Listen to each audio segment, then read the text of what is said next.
The Cherry Orchard, a comedy in 4 acts, is a play by Anton Chekhov. The play was first performed and published in 1904. The action takes place on L.A. Ranovskaya's estate during the months of May and October at the beginning of the 20th century. The genre of the play is a fusion of comedy and tragedy, as the tone is satirical, tragic, and ironic. Grab your notepads. Today we will cover the historical background, detailed summary, important themes, and symbolism of The Cherry Orchard by Chekhov. Don't forget to like, share, and subscribe.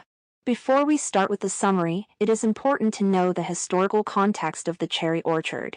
As a feudal society reliant on the toil of serfs, who were essentially peasants owned by affluent landowners, Russia witnessed a social and economic transformation. Furs, a liberated yet devoted manservant in The Cherry Orchard, alludes to the Emancipation Manifesto of 1861, a pivotal decree that eradicated serfdom in Russia. Emperor Tsar Alexander II, acknowledging Russia's loss in the Crimean War of 1856, prioritized land reform and the elimination of the serf system as a means of progression and modernization. While the Emancipation Manifesto liberated the serfs, they faced significant challenges. Although granted freedom and given land ownership, the peasants received meager plots of inferior land compared to their previous holdings as serfs. Moreover, the associated taxes and land payments imposed additional burdens.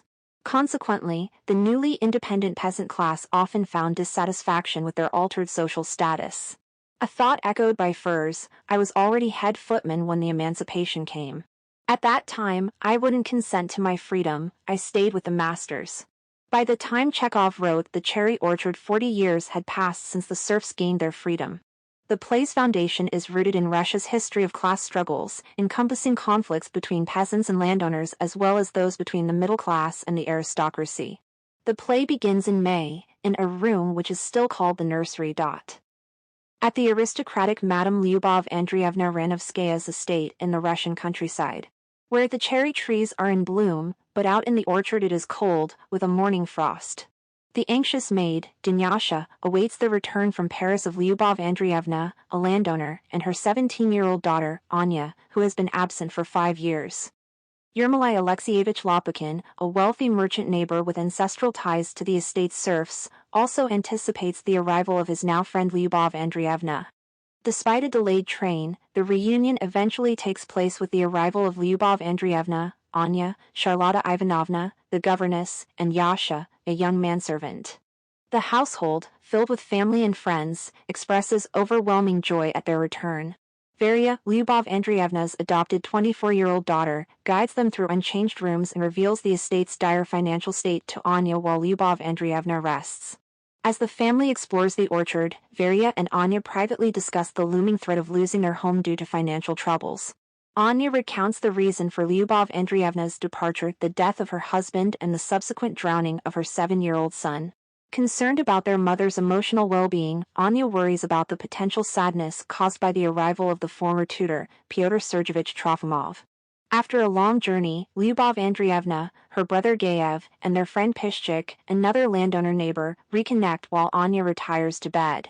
Lyubov Andreevna playfully mocks Gayev's penchant for discussing billiard shots, and Varia provides her mother with updates on the events that transpired during their absence. Emotions run high as Lyubov Andreevna expresses deep affection for her children and the 87-year-old servant, Furs. Lopukhin interjects into the conversation, expressing a desire to help them avert financial disaster. He discloses that the cherry orchard is slated for auction by the end of August, proposing a plan to salvage it by cutting down the orchard to build rentable summer cottages. The notion of tearing down their house horrifies Lyubov Andreevna and Gayev, prompting a resounding refusal. The discussion shifts to the orchard's past splendor, with Furs recalling various cherry recipes. Gayev, however, diverts the conversation with a peculiar speech to a century-old bookcase, embarrassing everyone present. Lopukhin departs, advising Lyubov Andreevna to decide swiftly. Meanwhile, Pishchik seeks financial assistance to pay loans, but Varia grimly admits they have nothing at all. Lyubov Andreevna oscillates between happiness and anguish as she reflects on the orchard, even momentarily hallucinating her deceased mother's presence. Trofimov, the eternal student and family friend, arrives, stirring emotions. Pishchik persists in seeking a loan, while Anya and Varya struggle with increasing anxiety over the estate's financial woes. Gayev contemplates borrowing from a wealthy great-aunt. By the end of Act 1, Varya questions if Lopukhin will ever send her a marriage proposal, as has been rumored for months, while Trofimov reveals his affection for Anya. Act 2 begins in the countryside, in a meadow near the cherry orchard entrance. Dunyasha, Yasha, Charlotta, and Yepikhodov gather.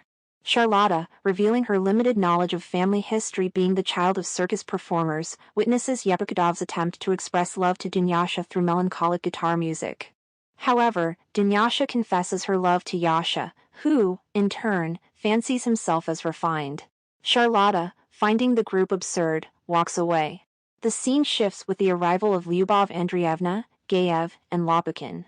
Lopukhin advocates for the construction of summer cottages and potential buyers, but Lyubov Andreevna and Gayev dismiss the idea as it's so vulgar.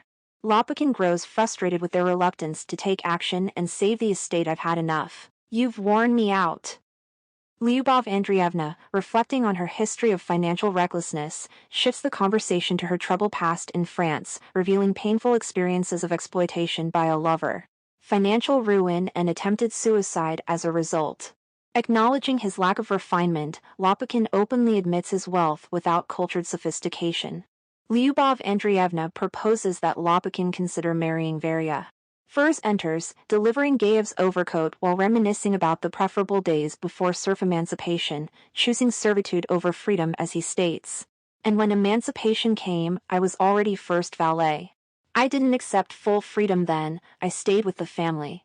Despite Gayev's quest for a loan from a general, both his sister and Lopukhin anticipate its futility. Trofimov, Anya, and Varya join the discussion, sparking insults between the impoverished student Trofimov and the self-made wealthy merchant Lopukhin as they debate on differing social positions. They philosophize about the necessity of work, and Trofimov criticizes the snobbish Russian intelligentsia for superficiality and mistreatment of the underprivileged as he lectures. "The huge majority of the intelligentsia I know seek nothing, do nothing, and aren't yet capable of hard work. They call themselves intelligentsia, but they're rude to servants, for they treat peasants like animals." Amid contemplation, a distant plucked string sound unnerves them, intensified when a destitute beggar seeks money. Lyubov Andreevna's gesture of giving a gold coin upsets everyone, considering their own servants' deprivation. Lopukhin emphasizes the impending cherry orchard sale.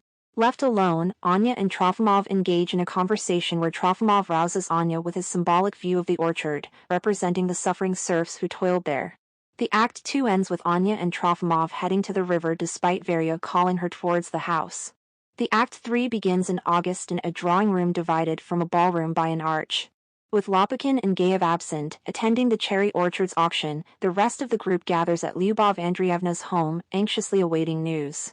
Lyubov Andreevna held a fancy party with a Jewish band of musicians playing, as a distraction from the anxiety caused by the auction. Trofimov playfully taunts Varya about Lopukhin, causing her a mix of fury and despair, as she wishes to marry him but must wait for his proposal. Charlotta entertains the group with magic tricks, capturing Pishchik's admiration. Lyubov Andreevna frets over the absent Lopukhin and Gayev, while Varya reassures her that Gayev secured the orchard with a loan from their great-aunt. Tensions rise, with Lyubov Andreevna and Trofimov exchanging crosswords about the orchard's fate. Trofimov's demand for truth regarding Lyubov Andreevna's view regarding love and her former lover, who writes to her everyone, leads to a cruel response from Lyubov Andreevna, calling him a ridiculous character, a freak, over his denial of love for Anya. This prompts him to run away and accidentally fall down the stairs. The station master recites a poem called The Sinner, and Lyubov Andreevna and Trofimov resolve, dancing together. Furs, feeling unwell, insists on staying awake to attend to household matters because "I'll go to bed, but without me here who will serve, who will look after things?" Grumbling that in the old days we had generals, barons, admirals dancing at our balls, but now we send out for a post office clerk and the station master, and even they don't come very willingly. The atmosphere in the ballroom is a mix of discomfort and anticipation as people dance while awaiting the auction outcome. Finally, Lopukhin and Gayev arrive with contrasting emotions as Gayev enters wiping away tears. At the same time, Lopukhin, excited and laughing, proudly announces his purchase of the cherry orchard, expressing his eagerness to cut it down. He announces, "I have bought the estate where my grandfather and father were slaves, where they weren't even allowed into the kitchen."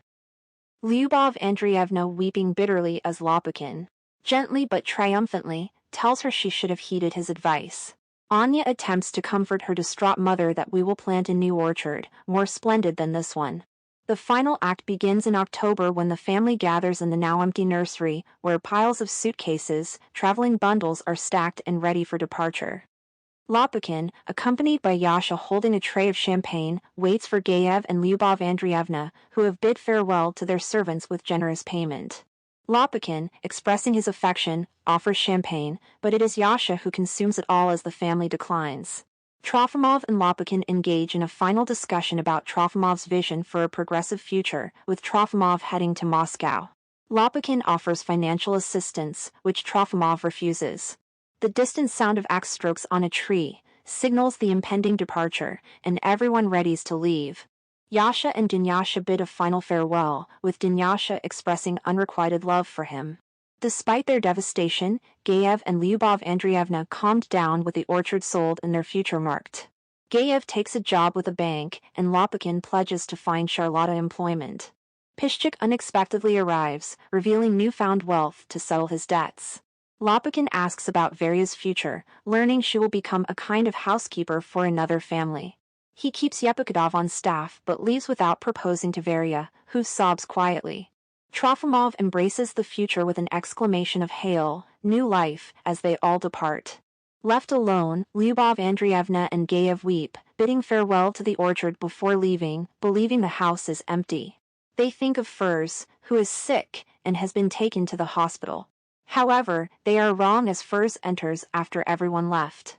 Forgotten, he lies motionless on the floor, with distant sounds of plucked strings and axes chopping down the cherry orchard echoing. Now let's analyze the cherry orchard for its key ideas. In the cherry orchard, a collision occurs between two distinct worlds defined by social class disparities. Lyubov Andreevna's estate, featuring the renowned cherry orchard, serves as a symbol of the fading aristocratic privilege, symbolizing the cultural and social crisis changing Russia.